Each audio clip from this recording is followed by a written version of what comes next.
আসসালামু আলাইকুম। হ্যালো বন্ধুগণ, আপনারা ভালো আছেন? তো এইগুলো হইলো আমরা ফুচকা খাওয়ানোর লেগে আর কি ব্যাকে মিল্লা রেডি হয়েছি। আর ওই কুটিগারে দেখতেছেন এই কুটিগা খালি হিমিতে হিমি দৌড়াদৌড়ি লাফালাফি করতেছে।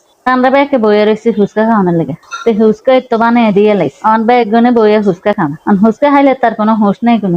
বেগুনে ফুচকা খাওয়ানোর লেগে তার এই ফুচকা খাইয়া এক একজনে পেটের ডাম্বুল বানিয়ে লাইছে। তো ফুচকা খাইতে আসি বালা কথা।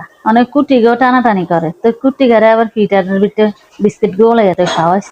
কি আর রাইত হয়ে গেছে, কুটিগা তার বুঝে না এটা আমরা ঘুরতাম আইছি। মানে এই তো আমিও একারি ফুচকা মুহ দিয়া গাফুর গুফুর কইরা এই তো জামাইরে শুধু দেখাইলাম কেমনে খায়। মানে ফুচকা খাইলে কারো আর কোনো কথা নেই, সবার প্রিয় খানা হইলো ফুচকা। এই তো ফুচকা খাইতে আসি, এই তো জিও একারি আঁক করে মুহ দিয়ে লেছি। অনাঙ্গের হাতে জিগাইতে আছে আর খাইবে নি কেউ। তো যে খানা খাইছি আর কিতাম খামা হুস্তা আল্লাহ রহমতে বেকে খাইয়াটাই সাবার করে লেগে আর কি। ভিউয়ার্স, আপনাদের যদি ভিডিওটা ভালো লাগে আর ভালো না লাগলে না চাইবেন আর একটু লাইক কমেন্ট করেন। আপনারা তো রিকোয়েস্ট করতাম, আপনারা কইলেও কোনো শুনতেন।